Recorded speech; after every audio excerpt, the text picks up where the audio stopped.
one of my clients was from Scotland, and she called me from Scotland, and she said, I've had terrible bowel issues. I can't get out of the bathroom. I haven't been able to go to work. And I immediately told her, you were in the Mediterranean and you had shellfish and you got a really bad parasite. And she said, Terri, I've already been treated for parasites. I said, I don't care. They either didn't take the medication long enough, or it's a different kind that wasn't impacted by whatever you took. And so I sent her back to her doctor. She got a different kind of test, different kind of medicine. 2 weeks later, she was fine. This poor girl was 6 months not being able to get out of the bathroom or leave home. So, it really, really helped her a lot. I work with a lot of people that have depression. And this is so bizarre because, and Bill taught me this, that there's a direct correlation between head trauma and hormones. And so I can work with people that are depressed and say, listen, I know you're feeling depressed, but when did you hit your head? And they usually go, how did you know I hit my head? Well, I can see that. I can see that you have, head trauma and it's messed up your hormones. So you either need to find a doctor who understands the head trauma hormone correlation, or, go to see an endocrinologist that understands this. And I cannot tell you the number of people that were absolutely suicidal. And of course, I can feel that. And they're fine now. They're absolutely fine because they've got that hormonal support that they needed. So it works out really good.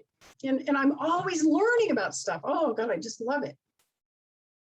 I have a lot of female clients, and they have female problems. They can have fibroids, painful periods, cervical or ovarian cancer. And what they don't realize is that it can often be caused by molestation or some sort of sexual assault. And a lot of molestation occurs in infancy and toddlerhood when a child can't speak up for itself. So if they have any awareness of it, then we can go to work right away and work on it and help them to release it.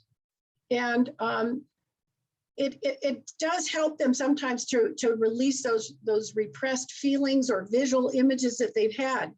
And I call it opening that Pandora's box of memories, so that they can work on it and release it. And I always refer them back to their own physician as a first step if they haven't seen anybody yet. That would be irresponsible if I didn't.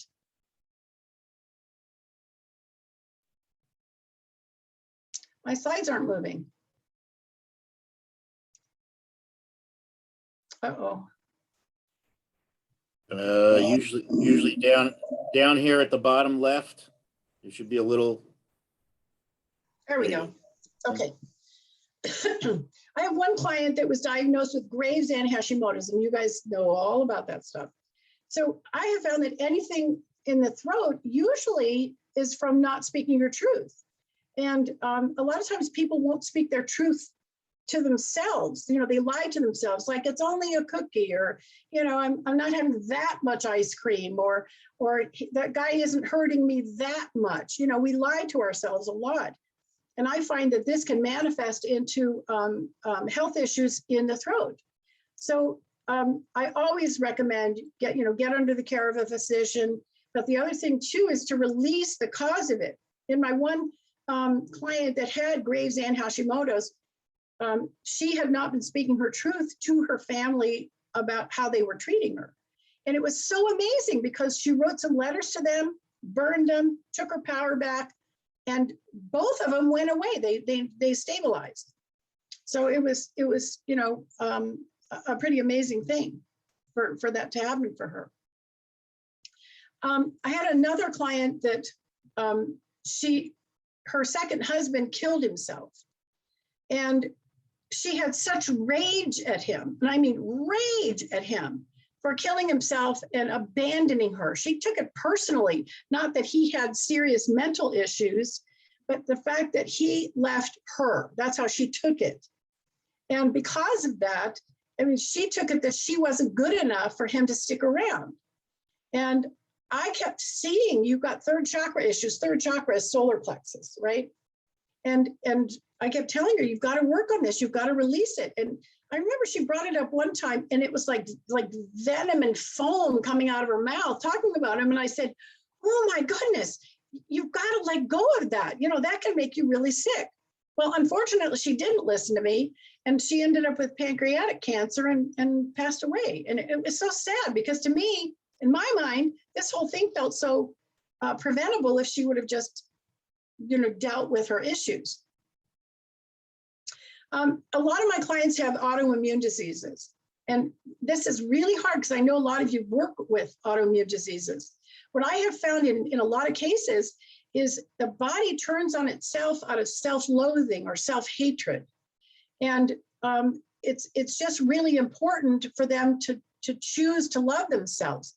Again, any kind of child abuse, early child abuse, the child will take on sometimes that the abuse was their fault. And so they feel responsible. A lot of times kids will feel responsible for their parents divorcing.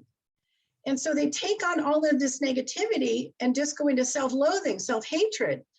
And if they can take their power back the same way by writing letters, you know, telling off the people that hurt them, they can actually eliminate, you know, most of their symptoms. It can really have a great impact on how they feel physically.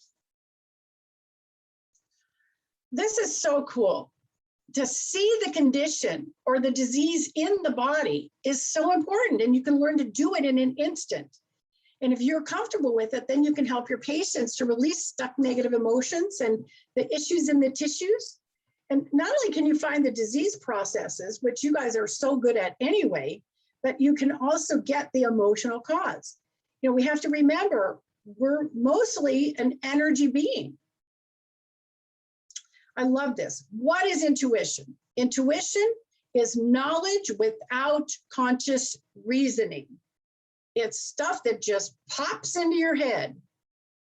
And what we're going to cover is how medical intuition is possible, the role of emotions in causing disease, and what disease process is in what chakra, and some of this is in the handouts that we have, and how you can turn on your innate intuitive abilities so that you can use this as an adjunct to your practice, and then how to get out of ego or out of thinking mode and into feel mode. It's really, really important to be able to do that.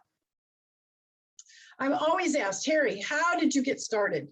Well, I've been a horse person my whole life, and I was doing a therapeutic riding program, and I picked a child up out of his wheelchair and put him on the back of the horse. And he said, ouch, I have a cramp in my hip.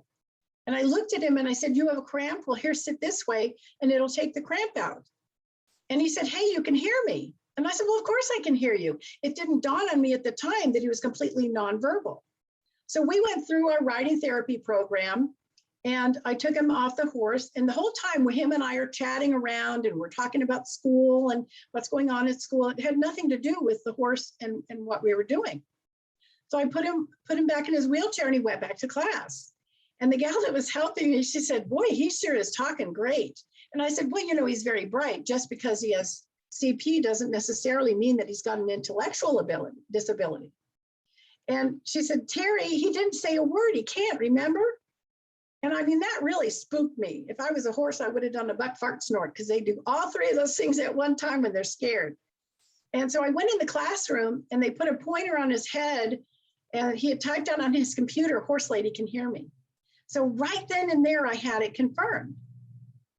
And then one thing's just led to another. When I would do readings on animals, then I'd hear people and people that had passed away. And, you know, it just evolved into, you know, being able to do all kinds of things. I was very blessed to have two energy healers that really coached me. They taught me to get out of my own way. They taught me to just feel for information, to not think, get out of ego, to not have a need to be right. And so it really helped. One of them used to call me sometimes 3 and 4 times a day, and she'd say, can you look at something? And, you know, that sounds kind of funny, but this was over the phone. So she'd have me look at buildings that she was thinking of buying. So I would do remote inspections for electrical, plumbing, foundation, if there were earthquake faults nearby. You know, what happened to her? One time she actually got bucked off her horse, called me from the ambulance. and said, can you take a look at me? And I said, sure. And I said, well, you hurt this, this, and this. So you need this test, and this test, but you're going to be fine. You're just going to be really sore for a few days. So she gets to the ER and she tells the ER physician, I need this test, and this test because I've hurt this, this, and this. And he said, are you a physician? And she said, no, my friend's a medical intuitive. And she looked at me. And so he's looking around. He says, where is she? Oh, no, we did it over the phone. And of course, there was a lot of eye rolling until he came back with exactly what I had said that she had injured. So it was pretty funny. But we used to do that stuff all the time. It was really a riot. My two energy healers, they taught me there were no limits to what you could discern from the universe, that information is energy, so it's always there, it's always been there, and it's just there for you to just harvest whenever you want. All that information is always available. I think that's just so incredible. And again, this is physics. It's not woo-woo stuff. Energy, frequency, vibration. All of us have had a situation where we think of somebody that we haven't talked to in a long time, and the phone rings and it's them. Well, who the message, right? And all of us have been standing face to face talking with someone where we've had to take a step back because their energy was pushing on us and we could feel it. All of us have had those kinds of experiences. We have to remember that we're 99% energy beings in a 1% meat suit. You know, quantum physics tells us mass and energy are completely interchangeable. And mass is merely a manifestation of energy. It means that everything, including humans, including us puny humans, we're simply energy stored in mass particle form. Isn't that incredible? I love that picture. Yet all of allopathic medicine is focused on the 1% physical. It makes no sense. You know, energy medicine should maybe come first, unless we're dealing with a trauma ER room, right? So we need to get to where we're focusing on the energy of the people in order to help them. Again, cells respond to emotions. We know this. If we think about how we feel when we first fall in love, we're lighter than air. We just feel like our feet don't even touch the ground. And yet, when we're grieving, we feel like we're wearing cement shoes and we feel heavy and lethargic and everything's an effort. And it's because our cells are responding to emotions. And if you think about, genetic diseases, think about a set of twins. That you can have a set of twins where one gets a genetic disease and the other doesn't, and it's because they've been exposed to different emotional occurrences or emotional things in their life, breakups and that sort of thing. So they've had different experiences. Emotions can cause issues in the tissues. That's why I call it dis-ease. And as I shared, some autoimmune diseases can be the body turning on itself from abuse. If you think about it, 70–80% of women have been molested or sexually abused at some point in their life. And those are really, really high statistics. So technically, you could guess that was the cause of their disease without even reading them, and you'd more than likely be right. So liver, pancreas, stomach, those are all disempowerment issues. Neck issues, including thyroid, is from not speaking your truth. Breast cancer, heart disease, lung disease, these can all be caused by having a broken heart or some kind of unresolved grief. And most of these are in the handout that you have available to you. So you don't have to worry about taking notes or anything. Now, this might be a shock to all of you, but we're all born with 10 senses. You know the 5 physical senses, but most of us are not familiar with the energetic senses. We've talked about intuition a lot. It's knowledge without conscious reasoning. Clairvoyance is clear viewing or clear seeing that we do with the third eye.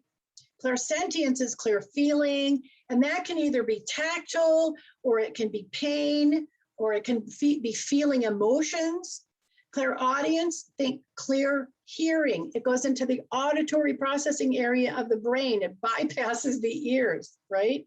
So that's where we're going to hear things, and especially if we're in touch with our guides or guidance, we're going to hear it in the auditory processing area of the brain. Claircognizance is clear knowing. It's when it just goes right into the brain, and we have those incredible knowings that can even be life-saving.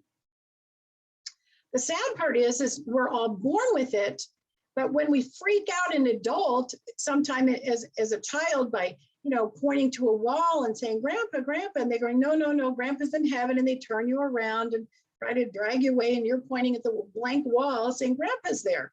We freak adults out. So they say we either have an overactive imagination, and then they can get mad at us and say, you're lying. That's not true. I get a lot of kids that'll say the dog says this, and their parents will discourage that. They'll absolutely discourage it. Hang on. It's so smoky here. I'm sorry. We just have to learn to turn it back on. That's what we have to do. And it's that simple. It's a matter of knowing that you have these and then just turning them back on. These are my 7 steps. This is how you do it. And we're going to go into these. So don't worry that you have to take all this in really fast. The 7 steps are to set your intention, to do grounding, and we have a grounding handout too, to activate your on switch, to turn on your ability. You want to be able to do a heart-to-heart connection with your patient. And you can even do it before you go in and see the patient. You can do all of this. You want to stop thinking. You want to go into feel mode, and then relay the information where appropriate. And where appropriate means that if you see somebody and they're going to die soon, you're going to want to go about that very carefully, because you will get stuff like that. I'm sure you've already probably done that or seen it or sensed it. And then really important, you must energetically and with intention disconnect from your patient, because otherwise you'll still hear stuff and get stuff from them even after they've left your office. So you want to make sure you disconnect energetically from them. So the first thing is to set your intention. Intention is everything. For those of you that are interested, Wayne Dyer's got all kinds of great stuff on the power of intention, and I really recommend it. One of the things you can use for setting your intention is, I intend to be a clear channel of information to help my patient. Can't get any more simple than that, but just set your intention. And you don't want to have the intention of, oh my God, it's Mrs. Smith again. My intention is to get that woman out of my office as fast as possible. Now, those are not good intentions. You want to make sure that you set a good intention, okay? The next thing is grounding, and we have grounding instructions for you. But it's really important to feel connected to the earth. You want to be connected to the energy of the earth. Again, we're talking physics here. You want to grow roots out your feet and your tailbone, send it to the center of the earth, wrap it around the core, bring it up to you. And then you want to open your crown chakra, which is on the top of your head. And you want to picture that beautiful white light that everybody talks about when they've had a near-death experience, and bring that beautiful white light down all the way through you. And then 3 fingers below your belly button is a very important acupuncture point. And you want to send that white light out, connect it to that earth fire energy that you've brought up, and then bring it back into your body. And the weirdest thing is your hands will get hot when you do this. You think it's nothing, but your hands will get hot. It's really amazing. Sometimes even your feet will sweat when you do this, because you're making that energetic connection. And this really allows you to really feel connected to the energy that's the earth and the energy that's the universe. And that's the purpose behind it, okay? You've got to activate your on switch. And I always tell people this is really important, because you want to have an off switch. I do not have an off switch because I didn't know they were important. So I'm on almost all the time, except when I'm sleeping. So a lot of people will turn their ring. If they've got a wedding band on, they'll turn a ring, they'll turn their watch, they'll pull one earlobe for on, another earlobe for off. You just have to have something in your mind where you've got a thing that I'm going to work. I've had people flick their palm, then they flick the other one for off. It's whatever gets you to think about turning on your abilities, and you may even find yourself dropping even deeper energetically when you do this. Then I really recommend this. It's the heart-to-heart, third eye-to-heart connection. And you want to take your heart energetically, connect to your patient just with intention, but you want to send that energy. And then you want to go from your third eye to their heart. And this makes a triangle. And another point of physics, anytime we have 3 points, energy can flow, right? We all know this, it's physics. And what I do is I bring the white light down through me, out my heart to their heart, and then back up to my third eye. So I'm creating this cycle, and I just sort of put that energy on there and just let it rotate while I'm working with them or on them. Here's a great chakra diagram for those that aren't familiar with it. We've got the crown chakra, third eye, throat, heart, solar plexus is, right above the stomach. And then second chakra is right below the belly button. And then the one that gets confusing for a lot of people because where they put it on diagrams is the base chakra is at the end of the tailbone. A lot of times you think, is that your privates? Because of where they put the red dot, right? But it's at the base of your tailbone. And this is really, really important for all of you that have so much education and training and experience. This can be your biggest obstacle. But what you want to do is sort of set aside all of that training and education just for a minute and go into feel mode. And think about how many times you thought you had the correct diagnosis and then you did testing and found out that wasn't it at all. So, the other thing too that's really important when you stop thinking and going into feel mode, the timing, oh my God, this is where people get really messed up. As you're thinking about a question or a statement, you've already been sent the answer. It is over the top. We're all taught to have conversations where it's I talk, and then I wait and you talk. And we're taught to have conversations that way.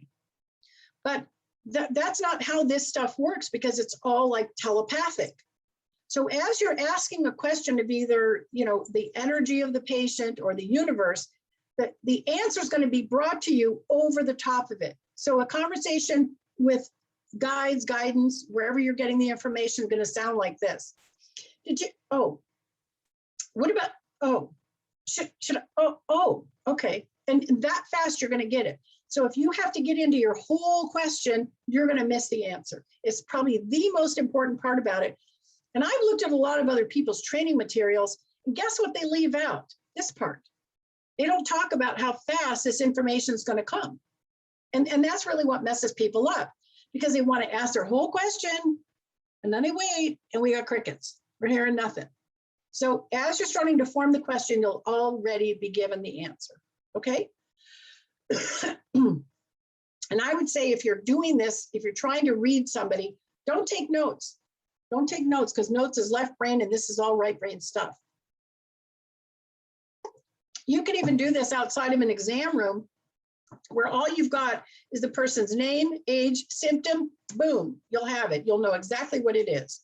You may be shown an organ, you may be shown an emotional cause or a body part that has a problem, but don't question of it. You remember, you've got to get out of ego and have that need to be right, even though you want to be helpful, because ego means easing God out. I'm so sorry, it is so smoky here. And because you're physicians, you get to relay the information where it's appropriate. You're a doctor, you can diagnose, you can prescribe. I do neither one of those things ever. I will just say what I feel or what I see, and that's all. You guys can order tests to back up what you're picking up on or what you feel. Remember, you're reading energies. You're reading energies. So we're not reading tarot cards. We're not reading runes. We're not using a freaking pendulum. We are reading energies. And then the last step is really, really important. You must have some way of disconnecting from your patient, because otherwise you will be overwhelmed with information. It won't stop. I mean, I think about how many readings I do in a day, and if I'm doing 2.5 hours every hour, and I'm doing 6 or 8 hours a day, and in those readings, I'm reading 8 or 9 animals or people or all kinds of different things. By the end of the day, if I didn't disconnect consciously from every single person and animal that I was in touch with, I'd go crazy. I would absolutely go crazy. So you have to have a way of disconnecting, whether it's doing the same thing over again and feeling you're disconnecting, or or just intending to disconnect. But make sure you get an off switch, because I don't have one and it's not fun. I can't listen to music. I mean, there's so many things I can't do because I'm on all the time. So here's your review. I'm close to the fires, you guys. That's why I'm still coughing. We're really close. The first thing is set the intention. Make sure it's a good, positive intention.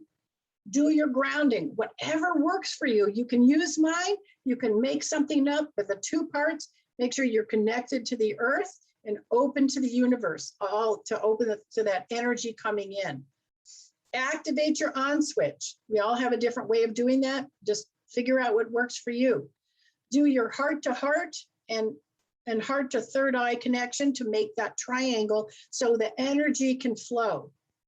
Stop thinking, get out of ego, go into feel mode, and then relay the information where appropriate, and then disconnect from your patient. And it's that simple. It really is that simple. So here's my book that'll teach you how to do it. It's the Cowgirl Shaman Way, 7 Easy Steps to Develop Your Intuitive Ability. And this gives you a brief overview of how to do it. It takes time and practice and patience to learn it, but it can be an incredible benefit and adjunct to your practice already. The next book that I've completed, and it's being edited, and then it'll go on, it'll be put on Amazon, is called Intuitive Communication. And this is another thing that I'm really high about, is there's so many people that can't communicate. Think of the millions of people that have Alzheimer's or dementia, TBIs, strokes, persistent vegetative state, locked-in syndrome. All of these people that can't communicate, and it's very frustrating for family members and caregivers and physicians to try to figure out, really what is going on with them. And it's the same 7 steps to learn to be able to communicate with people that are in a coma or unconscious or anything. So I'm really excited for it to come out. I think it's going to help an awful lot of caregivers and first responders. You know how police will find somebody and they think they're drunk. Well, what if they would just take a minute and read that person and find out, oh no, this is a diabetic issue that we have to deal with here. They'd have a totally different way of dealing with that unconscious person, wouldn't they? So the book will help you to through the process more thoroughly. It's got a lot of anecdotal stuff. And I know a lot of you are animal lovers. You'll actually be able to communicate with your animals. Really? Have you guys seen those buttons where they teach dogs how to step on the button if they want to say a word? I haven't seen anything so ridiculous in my whole life. So what happens if you don't have the buttons with you? If you're out doing something, the dog's got an issue, wants to tell you something, and has no way of communicating with you. So it's much easier for all of us to turn back on those intuitive abilities that we have. So here's some of my references. These are all medical personnel that I've dealt with. And, Bill's already shared some of the ones that I did with him. And I have to tell you a funny story about Marion. Her husband was dying of a brain tumor, and she's a physician. She wanted to make sure she was doing everything right, but because he was unconscious, there was no way for her to check in. So I would check in for her. And, sometimes he would say things like, I want to smell the baby's head. You know how baby's head smells it's just wonderful. And then he'd yell, "Stop making microwave popcorn. The smell's driving me nuts." You know, because at this point he had a feeding tube. And it was stuff like where they were going, "Oh, we make microwave popcorn every day." So it was all those things that they were doing that he was aware of, but yet couldn't communicate in any way. So the last time I communicated with him, I thought, well, he's pretty much getting out of his body and everything feels like it's kind of shutting down. And this is probably the last time that I'll talk with him. So a couple of weeks later, she calls me and she says, "Hey, I want to check in with Timmy."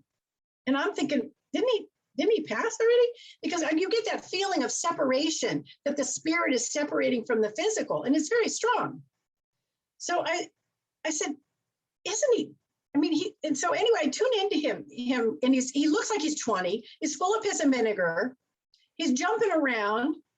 Doesn't feel in his body at all. He just feels incredible. He feels like what I would consider, a dead person. They're totally energy now. And there was the one question I couldn't ask. This is a physician. I couldn't say, "Hey, could you go nudge him and, see if he's breathing?" I couldn't ask her that, could I? So I thought, okay, let's give this a shot. And so I relayed what I was getting. He's completely out of his body. He doesn't feel any pain. He's really happy. He looks like he's 20, but he's wearing Mickey Mouse ears. And so she starts laughing. And she says, "Timmy died 10 days ago. She says, "We were trying to play Stump the Psychic." And of course, I hate that word. But anyway, so I said, "Okay, so what's with the Mickey Mouse ears?" Well, he's having an Arlington cemetery burial, which takes a long time to plan. And he made them all promise that when he died, that they would all go to Disney World. And so he was telling them by wearing the Mickey Mouse ears that he had gone with them to Disneyland. I just love that story. And Dr. Alan White's a veterinarian, and I refer clients to him all the time. And he always says, "I don't know how Terri does it, but she is always correct in her assessments." That's what he says. Now, if you're really interested in this stuff, I highly recommend Barbara Brennan's book. It's Hands of Light. It's one of the preliminary books on energy healing. Bruce Lipton is great. Greg Braden is great. Glenn Rain. Oh my God, these guys have incredible stuff. And if you're really interested in learning about how to do energy healing, Victoria Merkel School down in San Diego is the absolute best. Her husband is an incredible energy healer, and my sister was diagnosed with lymphoma and given 6 months to live. And so I sent her there because you can't work on your family members. And she had one session with him, and 2 weeks later she had a scan, and her doctor called her up and said, "What the heck did you do?" And she said, "Why?" And he said, "It's gone, completely gone." And they had only given her 6 months to live. So these are the kinds of things that I get to experience, and I love my work. I love being able to help animals and humans to heal their lives with the messages that I receive. And now I'll take questions.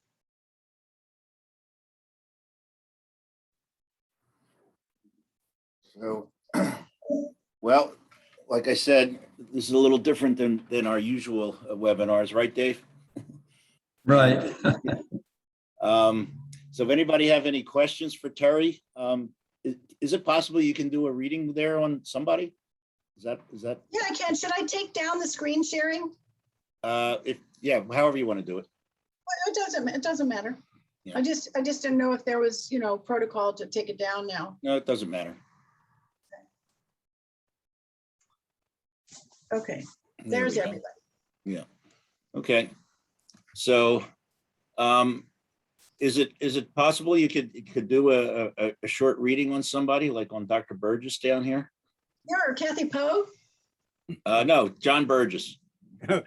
Take a reading on somebody worth saving. Let's see, somebody else. So this is how I start. This is how I start everything. John, how can I help? I'm just happy to be here. I can't think of anything to ask. I'm a lucky guy. Okay. He's kind of our muse. We just bounce everything off of him. So what you were talking about tonight was something we were doing 30, 40 years ago with, and we were just trying, we were testing. Could we do healing, hands-on healing, like osteopathic? Put your hands on somebody, you feel it, you sense it. And we were wondering, could it be done from a distance? Yes. So we were doing the healing from like 1,000 miles away. Yeah. And in Easy most peasy. cases, we were getting the same responses as we would if we were using our hands or doing energetic healing on the people. So Right. I have no doubt that it works. And when we were doing it, when I did it, I had to say that I didn't do anything, but I became a witness to the healing. We would be intuitively taken, and they would tell us where they hurt, what's going on. And then I would ask permission, can we enter your body, you know, from a distance? Sure. Do we have permission? And if they would say yes, we would enter, and then we would see what's going on. And then you mentioned the intent. If we had the intent, and it wasn't really us doing it. The only No. intent was the intent to be aware, to be observant. Right. And then we would see, and we would sync in with the cranial rhythmic impulse. Uh-huh. And then we would see at some point, we would see a flash of green, like like it was a bad Wow. elbow, it started the elbow, but fill the whole body. And in every case, there was a flash and fulfillment of green light in the person. And that's when we would ask, how's your pain? Right. And in virtually every case, they were better. That's so cool. Yeah, but it seems, but even though that was 40 years ago, there's kind of been taboo in talking about it, or it seems a little silly, but I think it's very, very important. I really think it's the wave of the future. I really do, because allopathic medicine is limited. It's only addressing the 1% physical body. What are we doing with the 99% energetic body? We're ignoring it, right? Well, well, you say you don't like the word psychic? No, I don't. Are Because you an intuitive? I use intuitive because psychic means not of the physical sciences. And my work, I know, is based in physics. Oh, okay. And remember, we're medical doctors. We're not allowed to know anything, right? We can't cure anything. We don't know anything. Nobody knows from nothing. Right. So remember, we're And medical. we're still practicing. Yep. We've been practicing for 42 years. Right. So But I just love doing this, and I hope this, kind of opens your eyes or your mind to the infinite possibilities that you have by looking at the energetic body instead of just looking at the physical body. So do you provide the service to any patient who wants to get hold of you? I do what I call readings. I'm reading energies. Uh-huh. So as far as the energy healing, I give out the instructions, and I think those are in the handouts, right, Bill? they should be, yes. I think that they should be on the website by now. How can we reach her? It was on the first page. I don't know if you came in late. My website is justmyname.com. It's TERRIJAY.com. And what's the name of the person in San Diego? You said the healer? His name is Gordon Merkel. He's incredible. And he's at that Victoria Merkel is his wife. She runs the energy healing school. Merkel, M-A-R-C-K-E-L? MERKEL. K-E-L? Or LE. Well, it's on the Victoria Merkel school, that slide. So I don't know.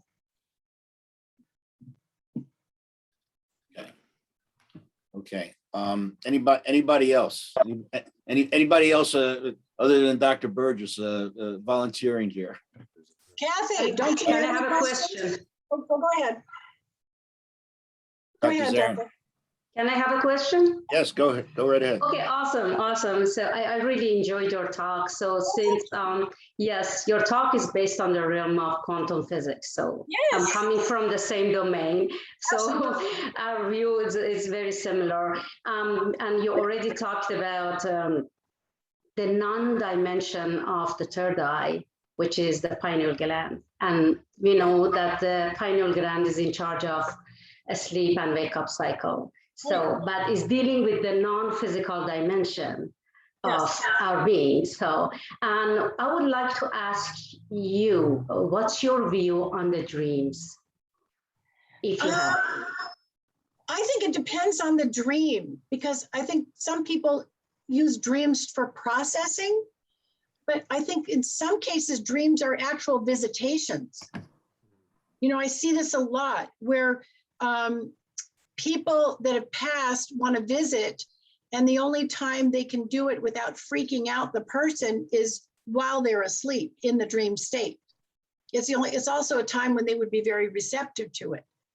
But when people feel like either they were there with their loved ones that passed, or that their loved ones were visiting with them, or, you know, they get tastes and smells and sounds and feelings that, you know, when they're picking up on all of that stuff, to me, that's a visitation. That's completely different than what I would call a regular dream when we're trying to process. Okay.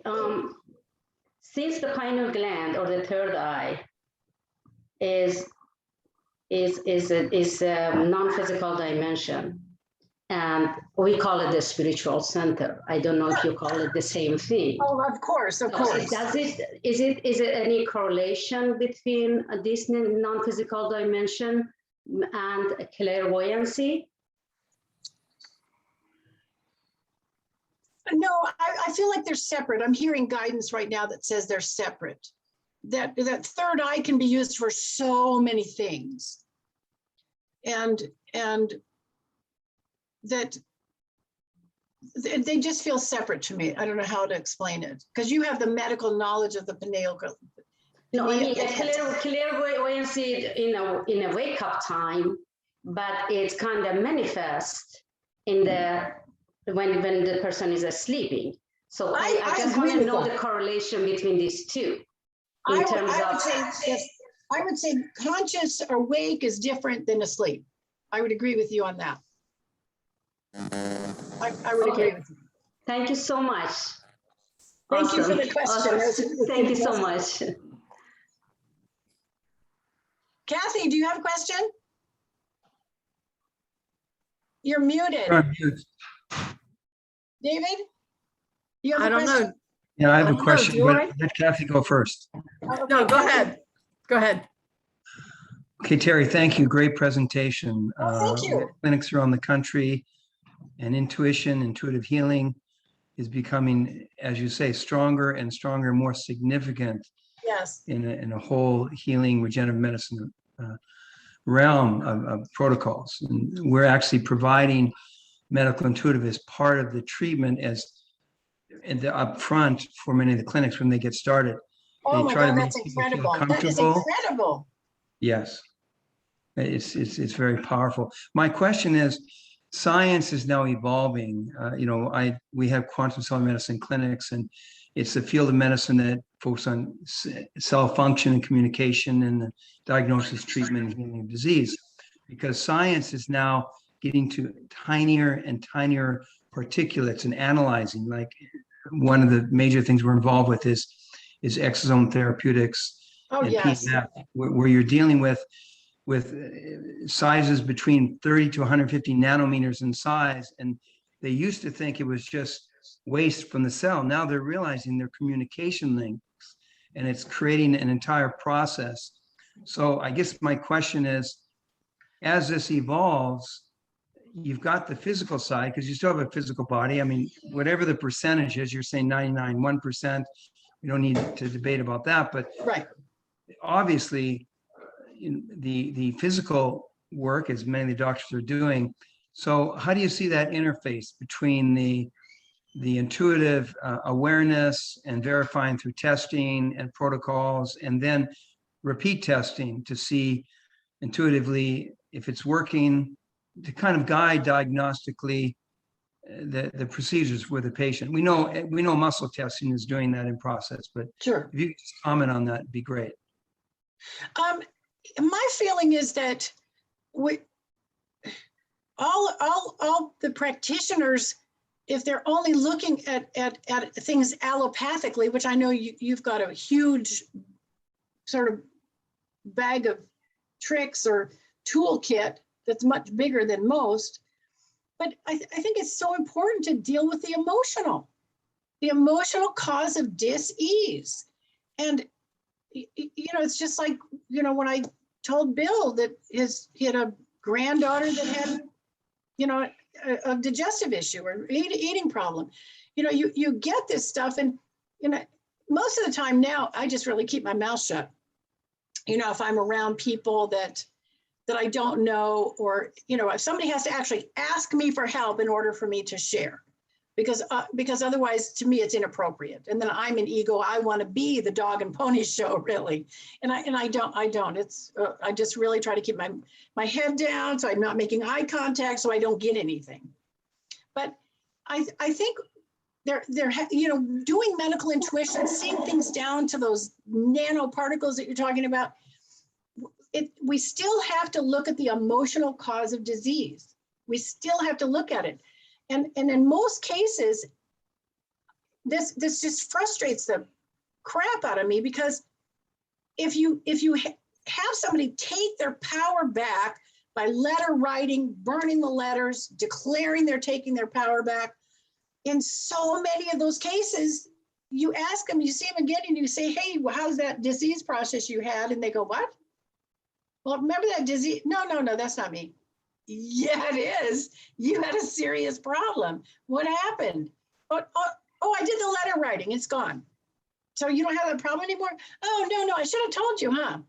Gone. So in the handouts is the grounding instructions, and it's got a chakra diagram, which you probably don't need. It's got 2 healing modalities that I love. They're the only ones I've used in 30 years. One clears the chakras, and the other one clears the energy field, or heals the energy field. Because we know this, if we're going to get a disease process, it's going to be in the energy field first before it becomes physical, right? And so if we clear it in the energy field, it never comes into the physical. And so I really I want to see miracles happen all the time. I run into people and they go, well, yeah, I was diagnosed. Celebrities, I see this all the time. I just got diagnosed with MS. Well, how come? I mean, that's really what I want to say. How come you got that, right? Not very professional. But if we can take people like that and figure out why they have MS, and my read on MS is it because they're being pulled in too many directions. They're trying to make too many people happy. And that's why their body just goes, no, we're not playing, right? So, I mean, really, that's how I get stuff is where it is in the body and what the disease process is. It's always tied to some, and Bill told me not to say always, but it's usually tied to something emotional, some emotional trauma. And so if we can add in energy healing, the medical intuition, which can find the emotional cause, and then the energy healing to release it. And they're so simple, you can hand people a piece of paper with the instructions on it and say, you need to do this to get well. And hopefully they can. Mhm. Does that make sense? Yeah, I think there's many ways to reach that energetic impact. Yes. And certainly the love of the doctor to the patient's trust to the doctor, loving the doctor, their family, all that component, and also the person's own heart and mind to want to get better, Yes. not out of desperation or anger or fear, but actually because the goodness that they can do, where they can serve, and then that vortex, then whatever the protocol were involved, it's going to work. And if you don't have that, it's very difficult. Even if the protocol can help, they tend to relapse. So yeah, thank you. Right. I think that beginning point, that emotional, that component, we see that a lot.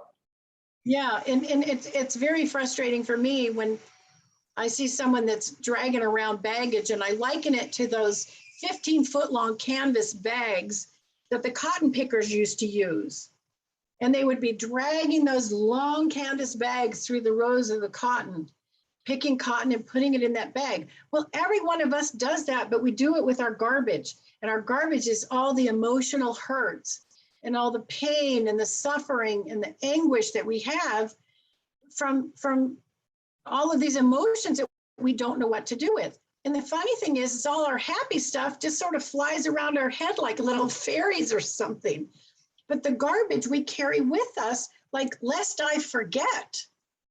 And if somebody goes, excuse me, why don't you just cut that strap that's going across your body and leave that garbage there? And we would grab that to us and say, no, it's mine. I earned it, lest I forget, right? But then when you go, wait a minute, it's garbage, it's stinky, it's smelly, it bothers you as a person. People don't want to be around you because you're carrying around garbage. And they still want to hang on to it because they're so stuck in that victim mode. Yeah, Does that help? sure. You and I are probably on the same page, so. No, it's very good. And, you know, I know many of these doctors and that passion, and I actually take care of the clinic. So I bring people to doctors, but the main component, give them trust in the doctor. And then if they're open, they bring in that intuitive or emotional care component from the beginning. And, Oh, you know, yeah. yeah, so that's great. Thank you. Thank you. Kathy? Did you have a question? Kathy? Yes, I don't know. Do I have a question, Terry? I don't know. I thought you did. Actually, I do. It's about me personally, but a couple, the end of May, beginning of June, I had liver functions that were, my liver enzymes were over, one was over 3,000, one was like 2,400. They should be under Stop 35. drinking. Stop drinking. No, I don't no, you drink. don't. No, you don't. I'm just teasing you. What is it I was supposed to learn from that experience? Have you got it back down? Yes. Okay, good. I knew you would. You'd figure out a way. You're still having power, ego, and control issues. That's third chakra. Okay. And that has to do with your family situation. Okay. All that stuff you can't control, Uh-huh. right? So do some letter writing and tell them off and then burn them. Okay. You're not going to change those that are around you, but you can change how you react to them, Uh-huh. right? Okay. Oh God, did you feel that? I can just feel that right in my stomach, like somebody punched me. Did you feel that? I felt tension. Yeah. Tension. Yeah. Yeah, my dad just passed, so that may have something to do I'm with so it. sorry. No, he lived to be 96 good years, so it was good. Okay, but do you see how you've been holding on, waiting for the other shoe to drop all this time? Yeah, now that you mention it, yes. Okay, so that's what you need to process out. And with death is always anger. So write him a letter and tell him off and then burn it. And he won't know you're doing it because nothing negative goes to the other side. Okay, You got to get out of jail free card, okay? will do. Okay. Thank you. It'll really help you, Kath. Because you Okay, don't want anything in third chakra going haywire. okay. Those are the things we need. We have to have those things to survive, right? Mm-hmm, mm-hmm. Okay. Anybody else? Any other questions? Well, thank you so much for allowing me to come and visit with you and share some of my silly stories and the knowledge. And I hope this all helps everybody and that you'll start using your intuitive abilities that you already have in your practice to just enhance it more and just do greater good. Okay, thank you, Terri. I have a question. Do you give seminar trainings? Oh yeah, I love teaching people how to do this. And the way that I do it, in case anybody's interested, is everyone gets my ebook as soon as they sign up for it. You know, somebody will say, hey, we need you to come here, or we want to do it by Zoom or whatever, and I'm happy to travel. But they set up a date and everybody gets the ebook ahead of time to study. And then mornings are answering questions because there's usually a lot of them. We break for lunch. And then the coolest thing is in the afternoon, I pair people up and they do readings for each other. and they're doing it in one day. I love it. Just gets me so excited. I just love it. And there's crying and laughing and so much joy, because people want to do this, and to them it's like so out there and so woo woo, and then they find out it's physics, energy, frequency, vibration, and that they can do it just like that. And they're so amazed by it. So yes, I do travel, I do seminars, and then usually I'll do that on a Saturday, and then Sunday I do private readings all day. It's really a blast. What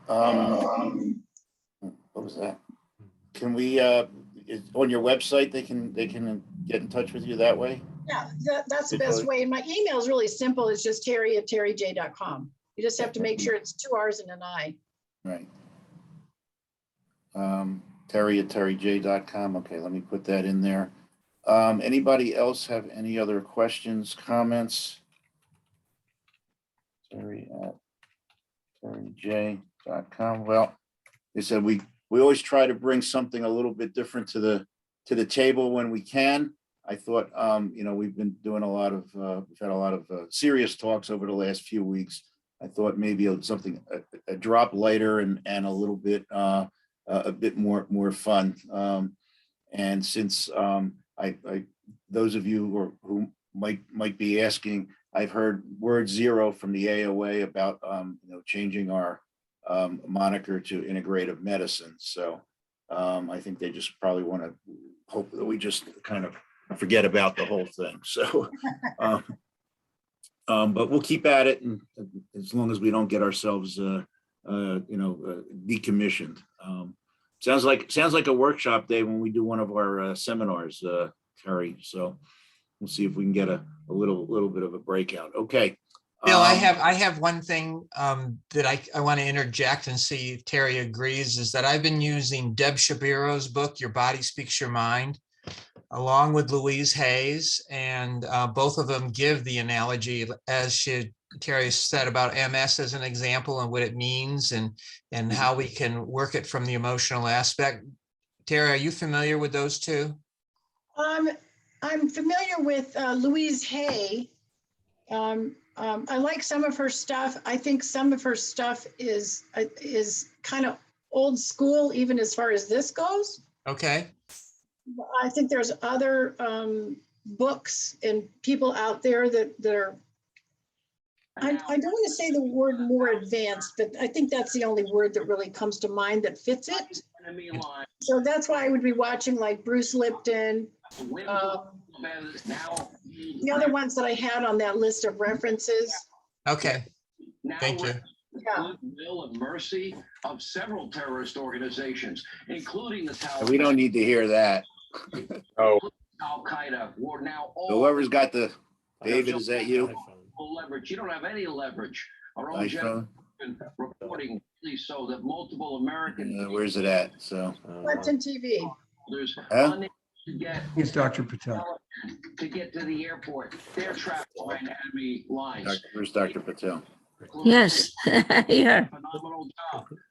We can hear your news report. Now we can't hear you. So is there anything else I can help with? Okay, anybody else have any comments, questions? Terry, how long did it take you to feel I- comfortable with doing readings and things like that? I mean, you Well- said in that conference within a day, people are, Well, starting here's readings. the thing is I had no training basically until I met those two energy healers. And I mean, I was really flying by the seat of my pants. And again, I was a mess. Really. And so when I started doing it, it felt really confident doing it. When I felt confident with what I was doing, then I thought, okay, how am I doing this? Because I've been a teacher my whole life. I've taught riding, horseback riding. And it's like, how do you do this? How do you break it down? And so once I broke it down and realized how easy it really was, but it took me years to figure out how easy it was. Does that make sense? And so now I think the method that I have just makes it so simple, or we wouldn't be having people who read a book, have half a day of questions and start doing readings for each other. That to me is incredible, you know? So I think it's just a matter of what I went through, I had to go through, you know, in order to get to where I am now, which, you know, I do readings and cry because of the joy at what came through.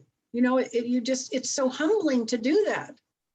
And if you asked me, you know, 25, 28 years ago, if I was any good, I would have told you how good I was. I really would have, because it was all ego, right? Because I was so insecure. So the other thing too is when I started doing this, I only wanted to do animal communication. That's all I wanted to do was animal communication. And you know how man plans, God laughs. So what happened is that I started hearing dead people and just doing everything else. You know, I'd look at somebody and go, what's the matter with your liver? And they go, what are you talking about? Well, your liver looks weird. I had this with a friend of mine. I said, your lungs don't look good either. Did you smoke? No, I didn't smoke. You need to get checked out. And of course, that was my dear friend Linda who died. She had it metastasized everywhere in her body. And she wouldn't listen to me. You know, she's fine, I'm fine. So a lot of things happened to me along the way that got me to realize that it's much more important to do all of it than to specialize in just one area. And so every reading that I do it can be animals, dogs, cats, health issues, you know, an inspection on a home they're looking at buying. You know, those are really fun. I love doing those. They're a hoot. And it's just a matter of getting out of your own way and listening. Question regarding myself. Yes, go ahead. I had a little mole removed and everything is okay, but then they say, oh, in the future you can develop something, so you should go for another surgery on my right foot. So it is a very, very superficial mole, which I did, it little increased in size, so I got it removed and everything looks okay, but there's something that they say, oh, maybe that may be a problem in the future. So go for surgery, but you know, all the borders are clear, every margins are clear, everything is clear. So I have a question. I'm just debating to go for the surgery or not to go. I think a lot of times that's a CYA move on behalf of the doctors. Do you know what I mean by CYA? No. Cover your. Okay. Yeah. That's what that feels like to me. And if it's a foot issue, you had this mole on your foot? It was like a beauty mole initially all my life.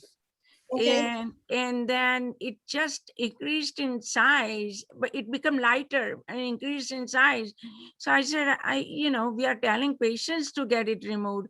So I may as well just get it removed and just get rid of it, and then I don't have to worry.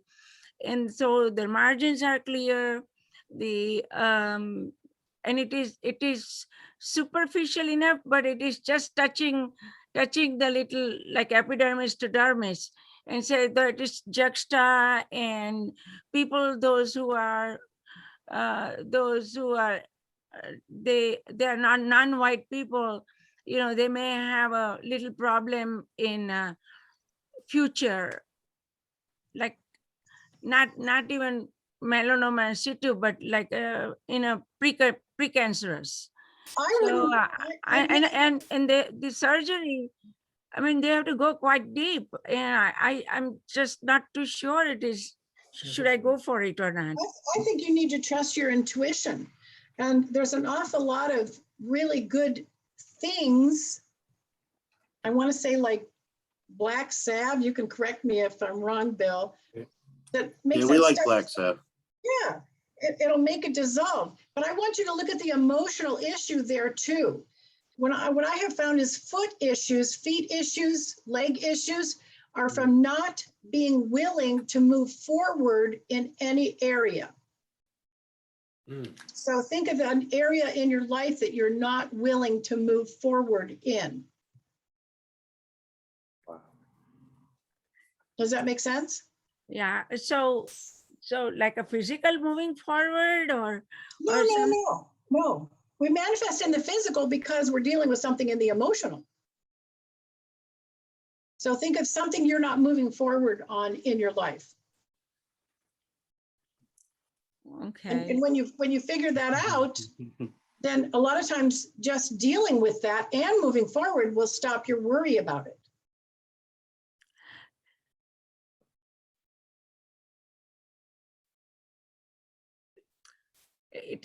Okay, well, I understand that. So it is, what your gut feeling is that it's not necessary to go for surgery. Am I right or not? I'm actually reading your gut feeling. Your gut feeling is you don't need it, but you want to always do the right thing. And you have to remember, fear sells. Okay, Fear sells, right? yeah. Surgeons only get paid for doing surgery. Yeah, I understand that, but the surgeon really doesn't. It is the dermatologist that they are saying. And I said, I have this special photodynamic therapy I do on my patients. So how about that? Well, we don't have any experience. We don't have a follow up. I said, okay, so You have to trust your gut on this. And there are so many alternative therapies that do tremendous healing. And I had my hip replaced in January, and I had my gal who does AccuScope on my horses. AccuScope is FDA approved. It's microcurrent therapy. She was here 3 days a week. And every time I went back for a check, my orthopod would go, "What are you doing? You're doing so good. I can't believe how well you're doing." Every single time I went back, he was saying that. And it was because I was doing AccuScope 3 times a week. That's microcurrent therapy. Puts the current, the electrical current of tissues back in the cells. Isn't that amazing? yeah, very much so. So you have all kinds of alternative therapies that you can use. And I would Right. But see, when you're doing that everything, but when it comes to yourself, sometimes you get biased. So to take that bias out, you need to trust your intuition on this. okay. Right up your alley, Dave. Yeah. Right, Dave, it sounds just right up your alley. Yeah, I think it's really good advice, Dr. Patel. That when doctors know so much science, they've been treating so many patients. So I think it's beautiful advice from Terri. She's actually reading your own, I think she's reading your own intuitive sense, Dr. Right. Patel.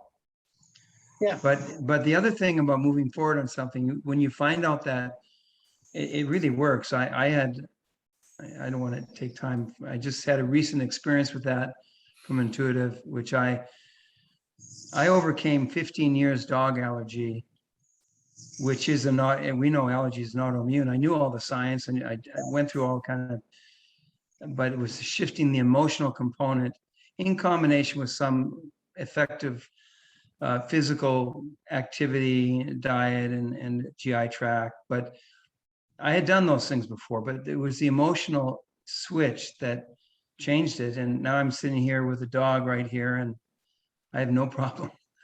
Isn't that great? No asthma. I used to be allergic to horses, dust, hay, straw, bedding, everything with horses. And I've had horses my whole life. And I have 0 allergies to anything now except peppers. That's my only thing. And I don't mind being allergic to peppers because I don't like pepper or peppers. I don't mind. So I have Dr. Molo asked, what is black salve? So I'm going to let you answer that one.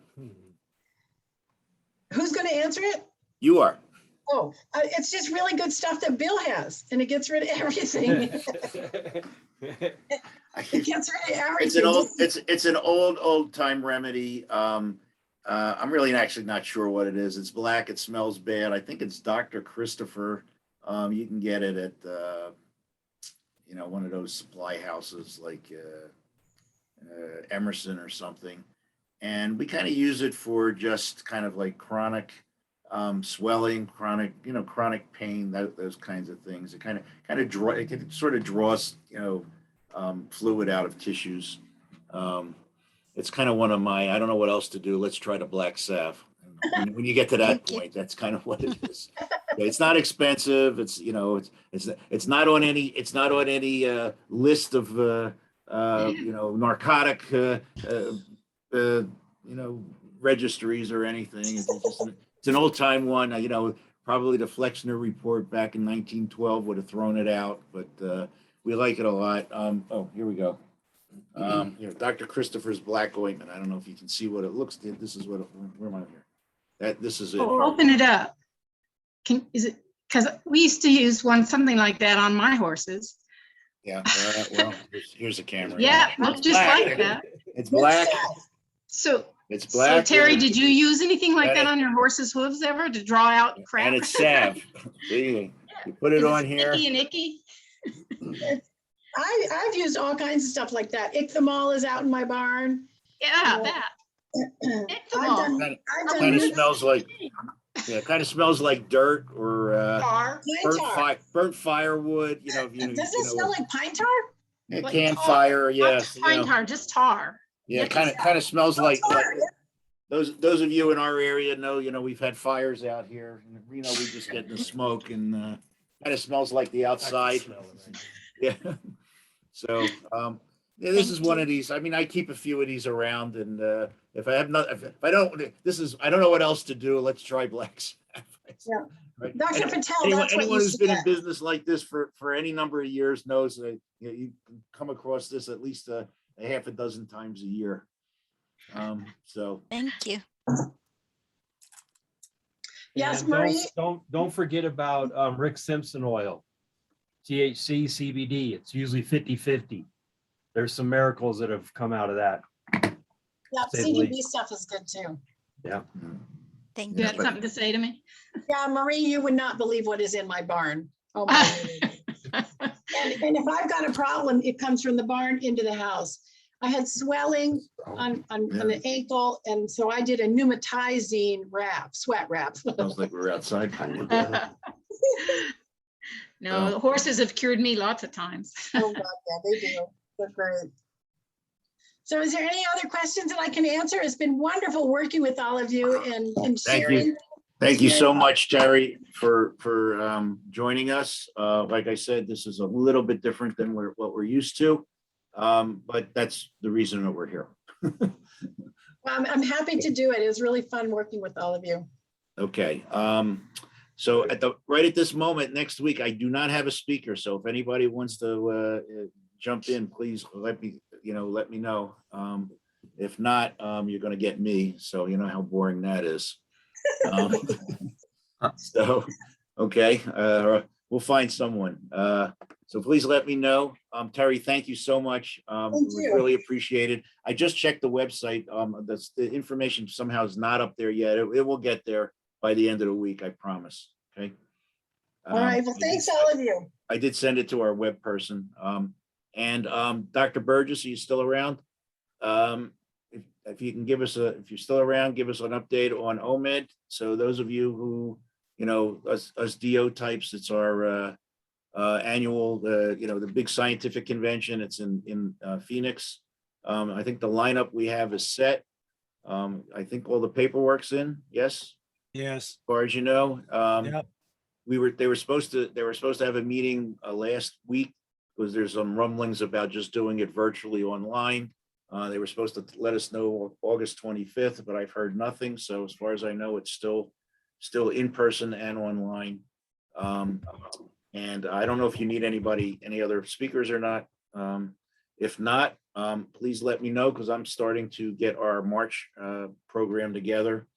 And if anybody is interested in speaking, please, get in touch with me. I'm probably going to make a decision in the next week or so about venue. It's looking like Vegas which is kind of different. You know, for us, it's been in Reno forever and a day. But you know, travel is a lot easier to Vegas, and we're getting some pretty good prices for hotels and you know, the venues and whatnot. Those of you who've been to our programs before know that you know, we have really good. You know, we do all of the basics that you need for licensing. We do pretty in-depth reporting on hormone replacement, rheumatology, autoimmunity, and we have our cannabis experts. We have our mushroom expert, Dr. Burgess here, and we always have a couple of extra surprises. We always like to have. We've had some pretty nice after-hours parties. We've had a couple of murder mystery dinners over the years. We've had cocktail parties, Sinatra singers. So we try to make it, you know, fun and light, and you know, a worthwhile for you to show up in person.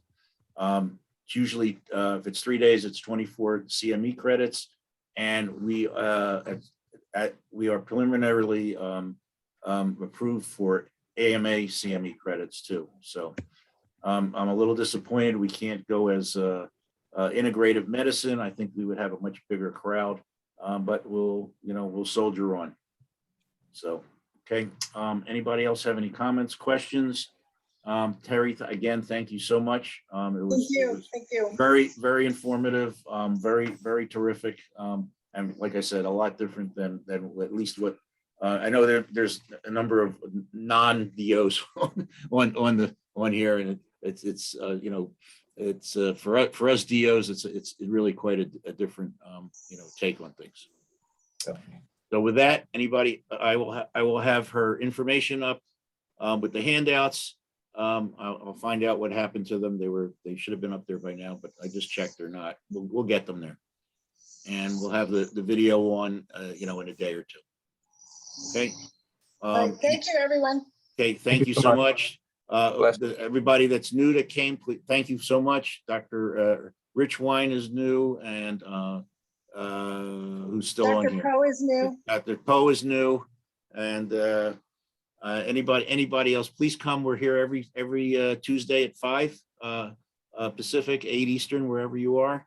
And you know, we have you can check aosrd.org/webinars. You can check out the previous lectures. There's some, we usually have the videos on there, a slideshow, and we've had, as you know, some of the, you know, besides just Dr. Burgess and I, we've had some of the really leading lights in the A4M integrated, the IFM, and we've had, you know, Dr. Kathleen O'Neill Smith, we've had Dr. James Lavelle, we've had Dr. Pam Smith, we've had Felice Gresh. I mean, these folks are, you know, these are the high-powered anti-aging people that are well-written, and quite frankly, charge quite a bit of money for the lectures that we've gotten for free. So it's not a nothing. So again, thank you so much. Please come back next week, and we will, I'll let you know what topic we come up with. Okay. Thanks, Bill. So, thank you. Thank you, Terri.